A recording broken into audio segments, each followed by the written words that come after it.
Salut tout le monde et bon retour sur ma fréquence YouTube des Heartway. On se retrouve pour une nouvelle vidéo avec le petit mood Late at Night parce que je n'avais pas la patience d'attendre demain pour sortir, aller peut-être près de la mer et vous faire cette vidéo. Alors j'ai décidé d'agir sous le coup de l'énergie que je ressentais et de vous partager, de venir pour faire une petite vidéo spontanée de ma réflexion, de la réflexion qui m'habite, du sentiment, de l'émotion qui m'habite, mon cœur, mon corps et mon utérus. Ouais, c'est un sentiment assez effervescent, c'est difficile à décrire mais c'est pas grave, je vais juste le vivre pour le partager avec vous. Mais avant de commencer, je vais vous montrer la main de quelqu'un. Donne-moi ta main. Attends, lève-toi, lève-toi, lève-toi, lève-toi. Voilà.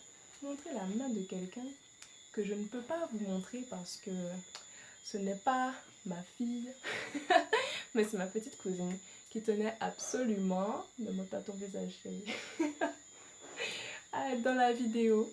Exact. Et donc c'est le compromis qu'on a trouvé, comme je n'ai pas demandé la permission à ses parents, mais elle voulait dire bonjour. Bonsoir les copines. Elle est avec moi ce soir, elle voulait regarder la vidéo. Donc elle va l'assister en tant que spectateur de l'ombre. Voilà. Bref, donc du coup, retour à la vidéo où je venais vous parler du coup du sentiment qui m'habite et que je voulais partager. À savoir que je voulais d'abord faire un petit...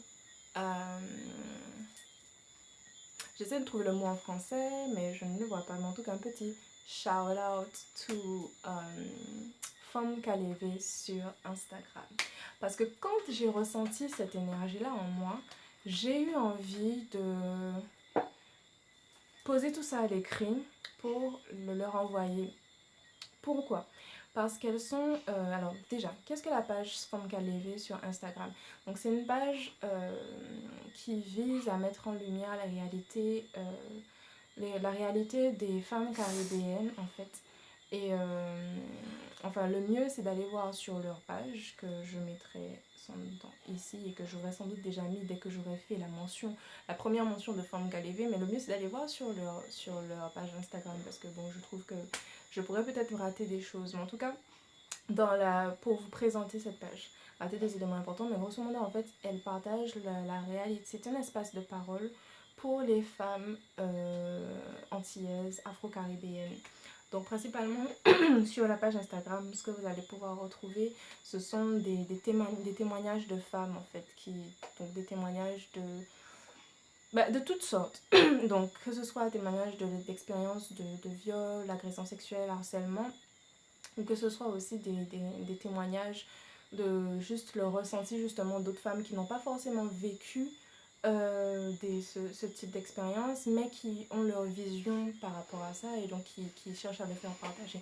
Comme son nom l'indique, Femme KDV, c'est littéralement justement l'espace pour que les femmes se lèvent et s'expriment, fassent vivre leur réalité et la fassent entendre. Donc, en plus de cet espace de parole que Femme KDV offre, elle offre aussi des informations pour si vous subissez les violences, ce type de violence-là, en fait, vers qui vous tournez sur la France et en Guadeloupe et Martinique, je crois. Donc, encore une fois, allez regarder leur page. C'est vraiment... C'est pas toujours facile à lire les témoignages, mais c'est vraiment nécessaire en fait Ça fait partie du processus de guérison selon moi en fait, justement, que la voie puisse s'ouvrir, puisse se délier pour qu'on puisse justement regarder en face ce qui nous fait mal et ensuite pouvoir agir. Et justement par rapport aux actions qu'on peut faire en plus justement de l'expression crue de tout ce de la douleur qu'on peut ressentir, de la colère qu'on peut ressentir, de la tristesse qu'on peut ressentir.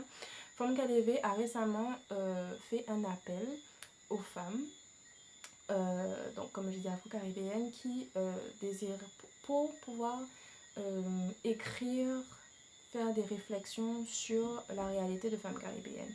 Et je crois que le thème de leur première collecte d'écrits, donc de phonique, je crois, c'est le corps de la femme dans le corps de la femme dans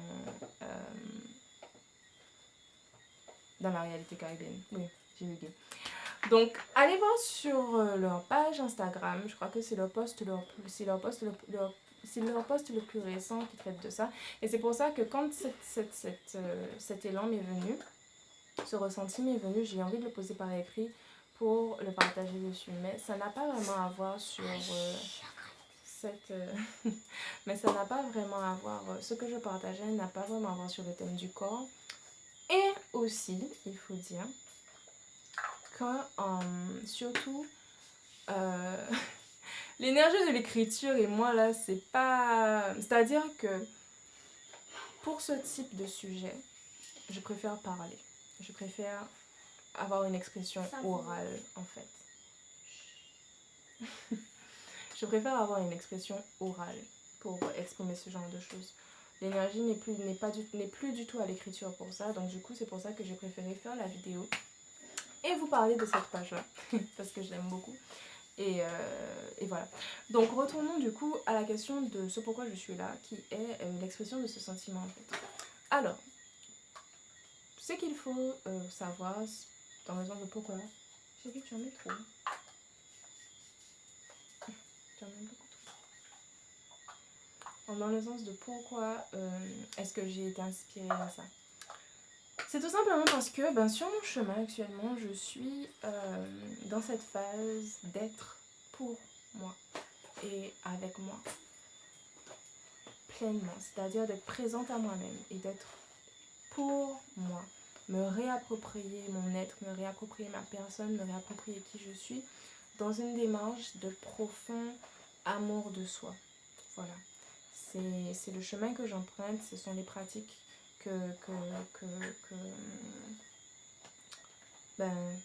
avec lesquelles je fais de mon mieux pour renouer. Et c'est un sentiment qui est... c'est un sentiment qui est... c'est particulier, très particulier. Je me demande comment je vais faire pour peut-être verbaliser parce que c'est vraiment quelque chose d'assez particulier à partager en fait. En fait, et ce que j'ai ressenti, c'est juste l'envie de vraiment retourner à moi pour être femme. Pour être femme, genre ma femme. Ça, c'est mon expression, genre. Je dis, je veux être ma femme. Mais dans le sens où je veux être la femme que je désire être. Ma dans le sens de ma définition, ma vision, mon ressenti, mon incarnation de femme. Voilà, donc je veux être femme dans ma vie, femme de ma vie, ma femme. C'est comme ça que ça se construit dans mon esprit, c'est comme ça que je l'exprime. Et en fait, ce que je rencontrais cet après-midi, c'est encore le sentiment de me trouver pas assez concentrée sur ma route, comme ça. Enfin, quand je dis pas assez concentrée, c'est... Vous savez, quand on est sur un chemin de guérison, de réharmonisation de soi, il y aura toujours des moments où on va avoir l'impression qu'on est à côté, qu'on n'est pas suffisamment impliqué, qu'on n'est pas suffisamment... Enfin, qu'on ne fait pas assez en gros, parce qu'on a cette image parfaite de comment est-ce que la guérison se passerait, en fait. Pour être parfaitement dans un processus de guérison impeccable et vraiment effectif, il faut que je sois comme ceci, que je sois comme cela, que les choses se déroulent ainsi, que les choses se déroulent cela. Alors qu'en fait, on n'a pas de contrôle sur ce chemin de guérison. Je veux dire, quand je dis on n'a pas de contrôle, oui, on a du contrôle, parce qu'on a du contrôle sur soi. Mais ce que je veux dire par là, c'est que la guérison ne serait vraiment cette image nette qu'on a en fait, parce que c'est un mouvement. C'est un mouvement et... Surtout, on parle de déraciner des habitudes qu'on a engrangées, qu'on a des habitudes et des habitudes des habitudes qui sont là depuis plusieurs années et qui, dans la plupart des cas et dans ce que je ressens de ma réalité caribéenne, de ma réalité afro-caribéenne, sont des réalités qui sont des habitudes, des tendances qui sont transmises de génération en génération. Ce qui veut dire que Nous ne sommes pas... la racine ne parle pas de nous. La racine, en fait, dépasse notre génération, en fait. Et nous sommes celles qui sommes en train de creuser pour tirer et arracher cette plante-là qui nous étouffe, en fait. Et oui, qui nous étouffe, qui n'a plus surtout sa place dans ce que l'on veut créer pour, pour notre famille, des générations qui vont partir de nous. Donc en gros, j'étais dans cette phase-là où j'étais en train de me dire, où j'étais en train de trouver que j'étais pas assez concentrée sur moi en fait. Et bon, j'étais pas non plus dans un mood en train de me dire ouais, je suis nulle ou ouais, non, c'est pas bien, mais c'est plus une contemplation où j'étais en mode Alexandra, quand même, genre, je voudrais tellement être. On va dire, c'était une critique douce, mais c'était une critique quand même, tu vois. Et c'est suite à cette critique que j'ai eu ce sentiment en fait, où je me suis posé la question, mais qu'est-ce que ça serait d'être ma femme afro-caribéenne en fait, ma femme qui prend en compte sa réalité. Et c'est là que j'ai eu ce sentiment mystique, à savoir parce que j'étais nue dans ma salle de bain en fait. J'étais nue dans ma salle de bain en train de danser sur... oh, j'oublie le nom, mais ça s'appelle Dream de We Flick. Bref, peut-être que je mettrai le nom. En tout cas, une musique qui me met dans un état plutôt high, sans fumer, tu vois. Parce que moi, j'aime beaucoup la vibe que ça me donne. Ça m'inspire justement un grand sentiment de libération. Et j'étais en train de danser dessus, en train de bouger mon corps, en train d'apprécier mon corps dans la glace. En train d'apprécier mon corps dans la glace, d'apprécier ma sensualité, d'apprécier la grâce des mouvements que je faisais et tout. Et puis j'étais en mode, mais fuck everything, putain! Laissez-moi être! Laissez-moi être! Laissez-moi être dans ma forêt!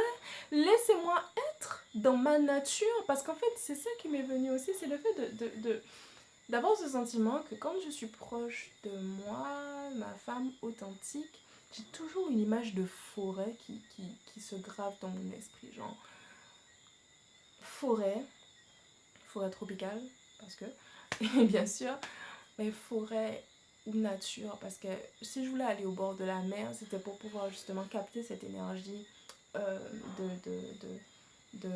d'authenticité, de crudité, parce que j'ai le mot raw anglais qui vient, mais le côté cru, ouais, le côté brut, voilà, le côté brut de l'essence féminine que je ressentais et qui était intrinsèquement lié avec la nature en fait, avec Mère Nature. Et c'est pour ça que je voulais aller vous faire cette vidéo au bord de la mer. Mais je sais pas, je l'ai laissé sortir, mais en gros en gros c'est ça en fait. Je sais pas, il y avait cette essence mystique féminine qui m'habitait et j'étais vraiment super heureuse. Et j'étais vraiment super heureuse. Et ça m'a fait du bien. Il y avait ce goût de libération et de liberté totale en fait. Et j'avais juste envie de dire que des fois j'ai l'impression, en tout cas, là encore je parle de ma réalité. Enfin, je veux préciser que je parle de ma réalité pour ne pas faire... pour ne pas... Je sais pas, par peur par peur qu'on dise que que je fais des généralités, etc. Mais je parle encore de ma réalité, comment je vis ma réalité d'afro-caribéenne. Et en gros, en fait, j'ai l'impression que c'est vraiment... j'ai l'impression que c'est vraiment... genre, la nature de femme, en fait, comment je la vis. La nature brute est vraiment proche de la nature, en fait. Proche de la nature, ça a cette énergie indescriptible et insaisissable qui est libre comme le vent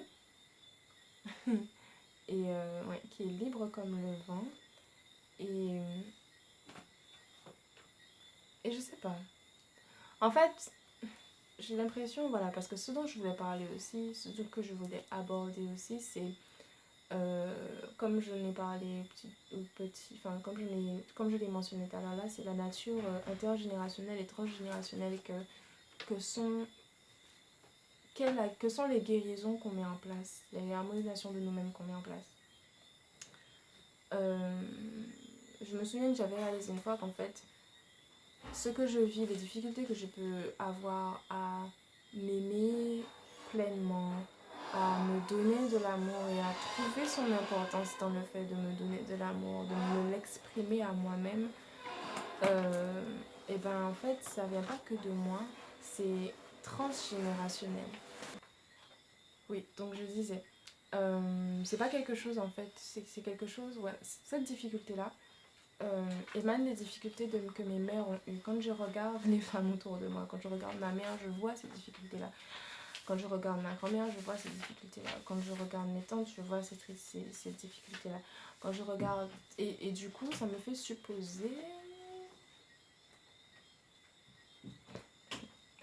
Et du coup, ça me fait supposer petit problème de bégonnage dans la maison. Que je n'approuve pas, hein, parce que ça aussi, c'est un sujet aussi. Toutes les choses toxiques qu'on met sur nous sans nous en rendre compte. Bref. Mais je disais donc, quand je regarde autour de moi, en fait, je peux faire le tracé, en fait, des blessures que je porte, de comment est-ce que j'ai appris à les gérer, des croyances que j'ai par rapport à ces blessures et comment est-ce que les femmes autour de moi, parce qu'on parle de la réalité féminine, mais en vrai, il y a une réalité masculine aussi qui s'ajoute à ça aussi. Parce que oui, chose importante, en tant que femme, quand on guérit les blessures intergénérationnelles, c'est pas que la lignée de femmes qu'on guérit, c'est aussi notre lignée d'hommes. C'est aussi notre lignée d'hommes. Les blessures, parce que, bon, déjà parce que les deux énergies sont interconnectées, ça c'est quelque chose, voilà. L'énergie masculine et féminine sont interconnectées. C'est quelque chose dont je voulais parler dans une vidéo, du coup je pense que je profite d'en parler maintenant parce que ça me vient. Les blessures que le féminin sacré a vécues ont aussi blessé le masculin sacré. Et les blessures que le masculin sacré a vécues ont aussi blessé le féminin sacré. Pourquoi? Je vais prendre un exemple très simple d'une expérience que j'ai vécue vraiment dans ma chair, qui était une fois, j'étais chez mon oncle, et puis à la télé, il passait, je sais plus, soit c'était peut-être il y a 2 ans, mais il repassait en fait la reprise en fait de Racine. Il y a le film Racine de l'époque où c'est sorti pour la première fois. Et puis il y a eu une période où ils ont repris cette série-là avec des acteurs modernes. Voilà. Et donc, des acteurs plus récents, voilà. Et donc, je crois que c'était ça, hein, parce que je ne suivais pas vraiment ce qui se passait à la télé. Mais je suis tombée sur une scène qui vraiment m'a touchée jusqu'à présent. Le fait d'en reparler, ça me touche vraiment en fait. C'est la scène d'un viol où une femme afro-ascendante se faisait violer sous les yeux soit de son père ou de son compagnon. Et ça a été vraiment quelque chose de traumatique en fait. Enfin, je sais pas. En tout cas, ma chair et mes cellules ont réagi à ça. Ma chair et mes cellules ont réagi à ça. À savoir que je n'ai jamais expérimenté aucune violence sexuelle, abus sexuel, de viol de ce type-là. Pourtant, dans ma réalité de cette vie, pourtant, mes cellules ont réagi à ça. Et je me suis sentie en état d'insécurité en fait totale. Et ma réaction en fait a été de rechercher en fait la présence d'un masculin sacré en qui j'avais confiance. Et c'était vraiment en fait, c'est arrivé, genre, ça a été un réflexe en fait, ça a été un réflexe. Et ce réflexe m'a permis en fait de comprendre déjà comment est-ce que comment le masculin et le féminin sont liés et comment, et plus tard ça m'a permis de comprendre aussi comment est-ce que les blessures de l'un ont blessé l'autre.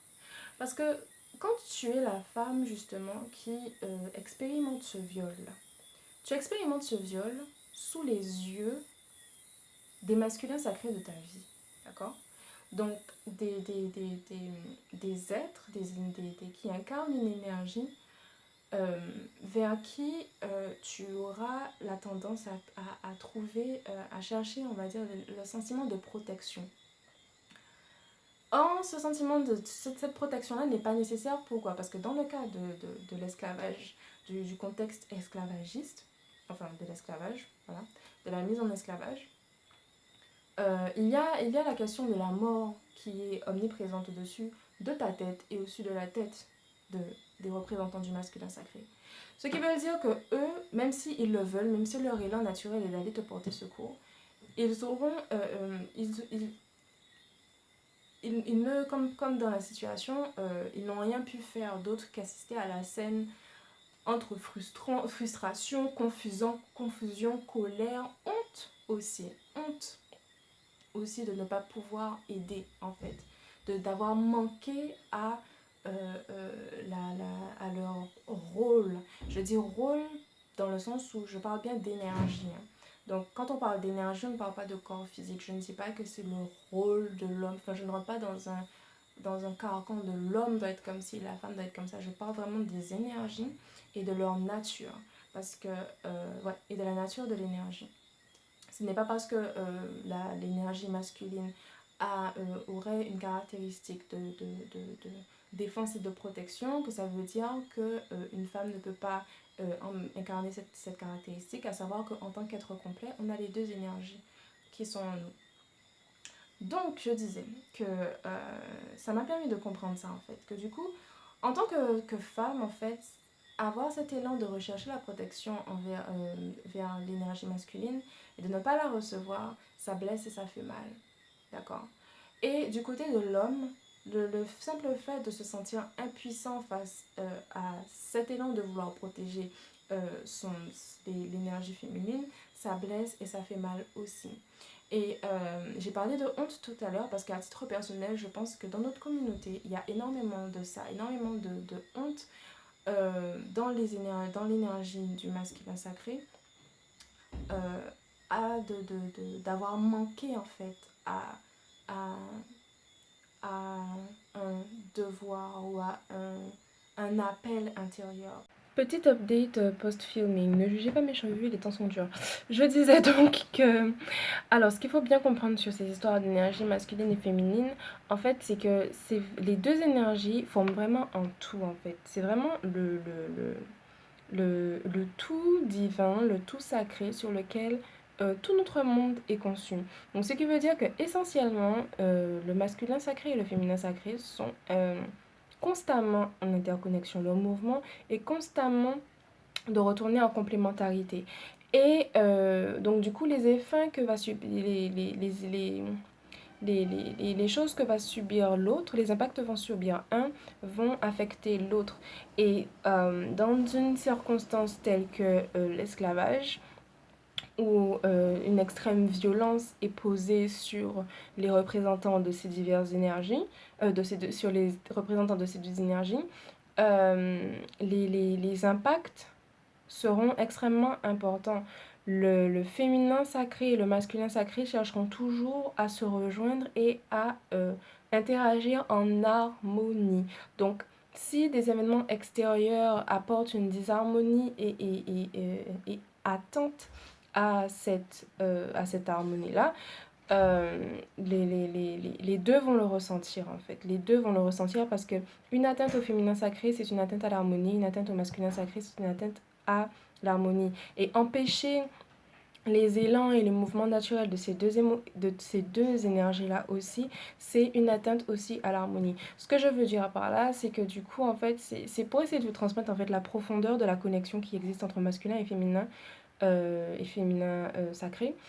Et du coup, pour que vous puissiez comprendre comment est-ce que les blessures infligées à l'un ont touché l'autre. C'est vraiment parce qu'ils sont profondément, essentiellement interconnectés. Le féminin sacré, c'est la médecine. Tout ce qui est déséquilibré, l'énergie féminine va chercher à le réharmoniser. Le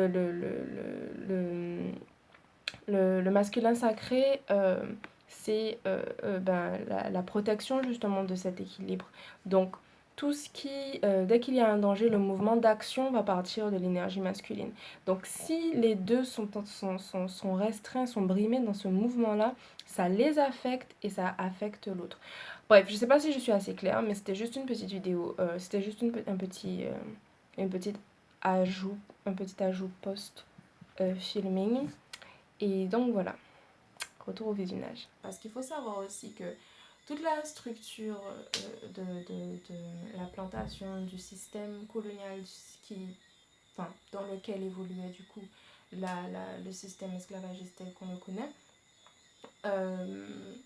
ça, ça a altéré les relations. On est passé d'une énergie masculine et féminine qui était comme ceci en harmonie à une énergie masculine et féminine qui au final ont dû se trouver démantelées, à essayer de se tenir mais ne plus savoir vraiment comment parce que des liens ont été brisés. La peur justement de blesser est rentrée dans la danse et du coup ça a créé énormément ça a créé énormément de dissonance en fait, de dissonance et de désharmonie qui sont à réharmoniser du coup. Donc en fait, je sais plus pourquoi est-ce que je parlais de ça. Ah oui, je parlais de ça parce que du coup, voilà, je disais que du coup, quand nous femmes, on guérit notre féminin sacré, c'est pas seulement pour nos mères venir avant nous, mais c'est aussi pour nos pères en fait. Pour nos pères, parce que oui, une des choses rapidement qui est importante, c'est que aussi, l'une des souffrances du féminin sacré, c'est de ne pas pouvoir dire au masculin sacré de ne pas s'en vouloir. De ne pas pouvoir lui dire je t'aime quand même, je sais que c'est pas de ta faute. Je sais que c'est pas de ta faute. Oui, je t'ai appelé effectivement. Oui, j'ai crié à l'aide, etc. Oui, je sais ta blessure, je la ressens, je sais que tu n'as pas pu me répondre et que tu t'en veux de ne pas avoir pu me répondre. Mais je ne t'en veux pas, je t'aime en fait. Je t'aime quand même et c'est pas de ta faute. Ne te détruis pas parce que quand tu te détruis, quand tu t'éloignes de moi parce que tu as mal, parce que tu as honte, parce que culpabilité, parce que ceci, j'ai mal aussi parce que je veux juste pouvoir te guérir en fait aussi par la suite. Le côté guérison de l'énergie féminine qui existe sur la Terre, c'est dans l'énergie féminine. Du coup, le féminin aura toujours envie de porter secours aussi au travers de ses capacités médecine au masculin.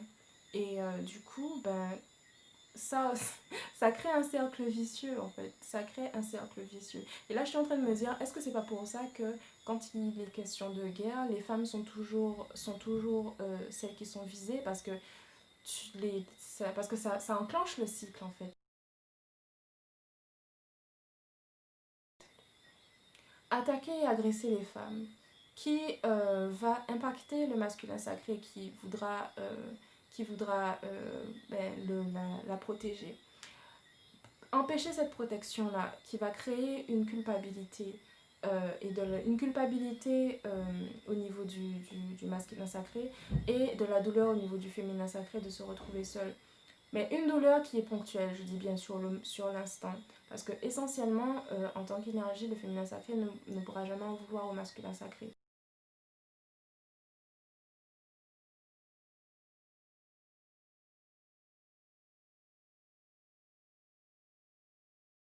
Puisque les deux vont de pair en fait. Donc, créer cette culpabilité au niveau du masculin sacré qui risque de créer un retrait de cette énergie par protection en fait tout simplement mutuelle. Et puis ensuite retrouver cette même douleur au niveau du féminin sacré parce que elle veut pouvoir aider et guérir le masculin sacré pour ramener l'harmonie mais avec la blessure de culpabilité ce n'est pas possible et du coup on retourne dans dans ce cercle vicieux. Ici, je pense qu'il est important d'amener de la précision aussi sur comment est-ce que cette réalité, ce cercle vicieux se matérialise dans la réalité de notre communauté afro-caribéenne. Alors là, je vais parler de représentants du masculin sacré et de représentants du féminin sacré. Disclaimer, je ne prétends pas poser la vérité, mais en tout cas, c'est quelque chose que j'ai observé et qui a connecté beaucoup de neurones dans mon cerveau. Je me suis dit, mais ouais, ça a l'air, tu vois. Bref, donc encore une fois, je vous partage cette réflexion-là et voilà. Donc, ce qui se passe, c'est que comme je vous ai dit, il y a eu événement traumatique qui a altéré l'unité, la complémentarité, l'unité en fait, j'oublie le mot, mais en tout cas l'harmonie qu'il y avait entre énergie masculine et énergie féminine. Harmonie qui est en mouvement, parce que la vie est la vie, donc il y a des mouvements, etc. Mais comme je vous ai dit, dès qu'il y a des équilibres, dès qu'il y a des équilibres, il y a toujours et il doit le mouvement naturel entre les deux énergies et de retourner en harmonie, de rétablir cet équilibre-là. Le cas particulier avec la colonisation, l'esclavage et tous les autres événements traumatiques à l'encontre de l'humanité qui ont pu être arrivés au cours de l'histoire, c'est que beaucoup de ces événements traumatiques n'ont pas été autorisés à se réharmoniser. Et donc, cette impossibilité à se réharmoniser, cette entrave au mouvement naturel de la vie, du retour en harmonie des deux énergies, c'est ce qui pose en fait le problème et c'est ce qui fait que jusqu'à maintenant, les effets, en fait, les symptômes, les conséquences de cette réalité-là se voient encore déjà chez tous les peuples qui ont expérimenté des gros événements lourds traumatiques et en particulier dans notre communauté. Maintenant, ce que j'ai observé en fait, c'est que justement, suite au climat traumatique, oui j'utilise beaucoup ce mot, mais en tout cas, suite au climat violent, voilà. Suite au climat violent qui a impacté les deux énergies, il y a deux cas de figure, deux réalités, la réalité du féminin sacré et la réalité du masculin sacré. De ce que j'ai observé de la réalité de nos hommes, en fait, c'est que ce climat de violence a altéré la capacité et la confiance dans l'ouverture du cœur, dans la connexion profonde et réelle émotionnelle. Beaucoup de nos hommes sont dans la distanciation, sont dans le retrait. Et ce retrait, en fait, ce retrait, je l'explique par un sentiment de culpabilité, où on va se dire, je ne suis plus digne de confiance. Donc, pour ne pas blesser l'autre, et pour ne pas moi me blesser à nouveau, à sentir la douleur que je ressens quand l'appel est lancé et que je ne peux pas répondre, je me retire.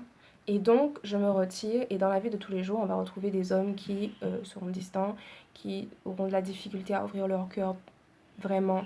Et que ce soit, pas forcément pour les relations sentimentales, mais ça peut être aussi pour des relations familiales. Donc voilà, entre autres, c'est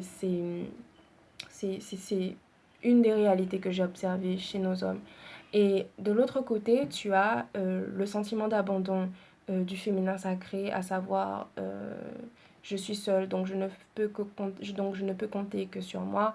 Donc ce qui, selon moi, ramène à cette création de l'archétype ou de la réalité de femme potomitan qui assume tout toute seule parce que elle s'est fait abandonner par son masculin sacré et donc elle doit tout assumer toute seule. Et deuxième chose, la douleur en fait de vouloir retourner à cette harmonie, vouloir retourner vers le masculin sacré, mais il y a l'absence de connexion venant du cœur, l'absence de connexion réelle qu'elle recherche par rapport à ce retrait-là, par rapport aux blessures. C'est comme ça en fait que, pour moi, c'est là que je vois la manifestation des deux blessures infligées par ce climat-là, le climat de violence, et qui se transmettent de génération de génération en génération, sous diverses formes.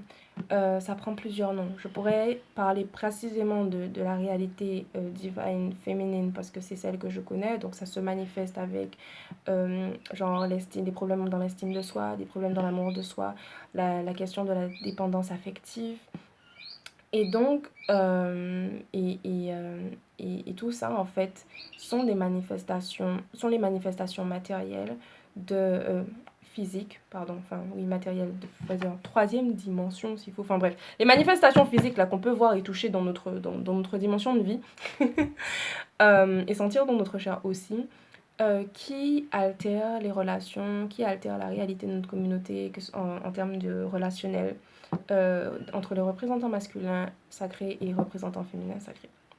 Bref, donc du coup, quand on guérit notre lignée, notre féminin sacré, c'est aussi pour nos pères en fait, parce que on retourne en fait dans notre dans notre harmonie personnelle, ce qui nous permet en fait de pouvoir toucher à ce je ne t'en veux pas, à ce laisse-moi t'approcher, à ce laisse-moi te toucher, que le féminin sacré en fait porte en lui, la guérison qui est la guérison pour elle-même, mais la guérison aussi pour les hommes. Et donc, on guérit nos pères, nos hommes dans notre lignée, on guérit nos hommes dans notre lignée qui porteraient cette culpabilité-là, parce que juste le fait de pouvoir se le dire à soi peut-être même se le dire à notre part de masculin qu'on porte.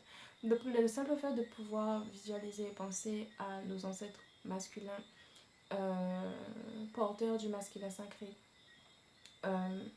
Je vous vois, je sais, je connais les circonstances, je sais ce qui s'est passé. Je ne vous en veux pas, nous ne vous en voulons pas. Et puis aussi de se remettre à niveau en fait, fait que tout ce qui a pu fait que ça réharmonise les relations masculin-féminin de la lignée. Donc, on guérit nos pères, par exemple, quand on guérit, par exemple, de la blessure, de l'abandon, de la blessure du rejet qu'on peut avoir ressenti par rapport à un père absent, par rapport à un père violent, par rapport à tous les cas de figure au niveau de la figure masculine de notre vie qui nous aurait touchés. Quand on prend le temps de guérir ça, c'est aussi l'homme de la lignée par qui cette blessure est passée, qui est guéri. Donc on guérit aussi le masculin sacré parce que du coup, on est capable de faire notre part dans la dynamique, dans le fait de briser cette dynamique toxique qui existe entre hommes et femmes dans nos communautés. Et en se positionnant, en étant capable de la briser, du coup, on est capable de la guérir puisque on détruit on détruit en fait ce qui n'est pas en harmonie pour remettre de l'harmonie dedans. Et le retour de l'harmonie, comme on dit, les choses ne sont pas linéaires, ce qui veut dire que ce qui se fait maintenant, en ce moment, guérit passé, présent et futur. Donc en fait, on n'est pas du tout seul sur ce chemin-là, et la réalité, oui, on n'est pas du tout seul sur ce chemin-là, on ne guérit pas uniquement les femmes de notre lignée, les hommes aussi sont impliqués dedans, les hommes aussi bénéficient de cette guérison-là, et je pense en fait, je crois qu'en fait, une fois qu'on a assis cette guérison-là, cette harmonisation en soi, il est important de pouvoir dire à nos hommes en fait, on vous aime, de pouvoir, pour que eux arrêtent l'autodestruction. Parce que moi, ce que je vois des hommes, mon regard, ma vision en fait, ce que je vois, c'est beaucoup d'autodestruction, beaucoup de sentiments de ne pas être à la hauteur, de ne pas avoir de valeur. Et en vrai, I'm like, mais vous êtes tellement beau, arrêtez, vous êtes tellement beau, non vraiment. Et quand je parle de beauté aussi, je suppose que vous le comprenez, mais c'est pas beauté physique, c'est la beauté la beauté de l'existence, de l'énergie, non mais en fait c'est parce que I'm really emotional, j'ai vraiment l'émotion, genre mon cœur parle plusieurs fois Alors oui, petite interruption, mais en gros, qu'est-ce que je disais? Oui. En fait, c'est-à-dire que ça m'est arrivé plusieurs fois, en fait, de regarder juste mes hommes. Je rigole parce que oui, c'est comme ça que je les appelle. Quand je dis mes hommes, je parle pas les hommes dans ma vie. Je parle vraiment mes hommes, les hommes de ma communauté. Genre, quand genre, I'm like, je peux passer n'importe où en bus, en voiture, je ne sais pas, peu importe. Mais des fois, je regarde mes hommes et puis je me dis, mais vous ne vous voyez pas. Vous ne vous voyez pas. Et puis, l'amour, en fait, que j'éprouve, si je l'éprouve, je ne suis pas la seule à l'éprouver. Je ne suis pas la seule à l'éprouver. En fait, il est important, en fait, qu'on fasse sentir aux hommes, à nos hommes, que ils sont aimés, qu'ils ont tellement de beauté, tellement de pouvoir, tellement de... Enfin, c'est incroyable. En fait, vraiment, je pense que la prochaine étape, qui est déjà en train de se mettre en place de toute façon, puisqu'il y a de plus en plus justement de rise du divine masculine. Mais genre vraiment, je pense qu'à titre personnel, au-delà de ça, c'est important que collectivement, en fait, en tant que femme, on fasse savoir à nos hommes qu'on les aime, en fait. Moi, des fois, je me retrouve frustrée. Frustrée. J'écris des poèmes que je n'ai pas encore postés. Mais oui, je les posterai, mais j'écris des poèmes. Enfin, j'ai écrit 2 poèmes. Bref, peu importe. En tout cas, je l'ai déjà écrit sous forme de poèmes pour leur exprimer que je les aime.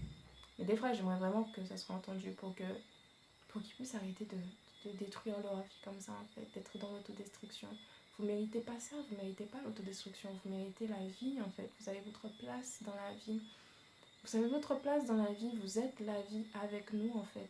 Et vous n'avez plus à porter la culpabilité, en fait, de vos pères, en fait, c'est ça.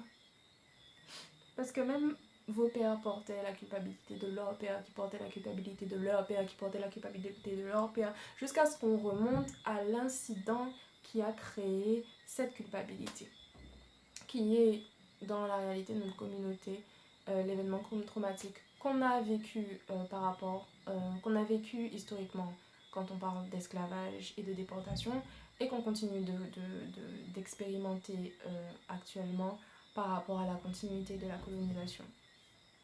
Donc voilà, c'est ce que je voulais dire, parce que je pense que ça... J'espère vraiment que ça n'a pas coupé dans ce que j'ai dit. Mais voilà, c'est ce que je voulais partager. Au final, je sais pas si je peux dire que j'ai dévié, mais en tout cas, je venais de toute façon juste exprimer ce que je ressentais sur le coup. Et voilà, donc je pense que je vais m'arrêter là, ça fait déjà 30 minutes. Je vous aime beaucoup, femmes et hommes. Je vous aime vraiment beaucoup, et puis on se verra dans une autre vidéo. So, bye bye. Ah oui, ma petite cousine voulait dire quelque chose, il va falloir que je l'appelle. Allez, vas-y, tu peux dire. N'hésitez pas à liker, à s'abonner, à partager et de commenter. Merci, vous avez entendu, so bisous, à bientôt.